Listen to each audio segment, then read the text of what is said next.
حیا زینت زنی مسلمان است. زنی که حیا دارد همچون گوهر در صدف است، ارزشمند، محفوظ و مورد احترام. اما در دنیای امروز برخی زنان به نام آزادی حیا را کنار گذاشتند. بی‌حیایی در لباس، در گفتار، در رفتار و در شبکه‌های اجتماعی رواج یافته است. پیامبر گرامی اسلام صلی الله علیه و سلم فرمودند هر دین دارای اخلاقی است و اخلاق اسلام حیا است.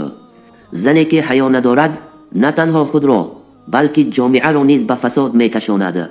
حیا نشانه ضعف نیست، نشانه بزرگی است. بیایید دخترانمان را با حیا تربیت کنیم، حیا را زنده کنیم تا دلهایمان، خانواده‌هایمان و جامعه‌مان پاک بماند.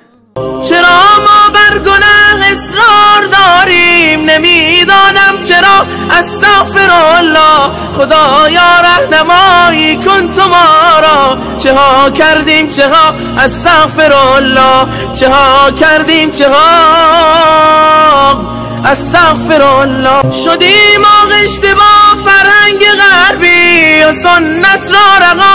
استغفرالله، نبارد قطره‌ای باران خدایا سبب اعمال ما. استغفرالله، نداریم با کم خود ما قناعت، طعام ما ربا. استغفرالله، نباشد الفتی با خویش و اقوام، چه شد صلح و صفا. استغفرالله، نبویی از صداقت در سخنها، نماد عهد و وفا. استغفرالله، شده غیبت به هر مجلس چه شیرین، که این هم شد غذا. استغفرالله، که این هم شد غذا. استغفرالله.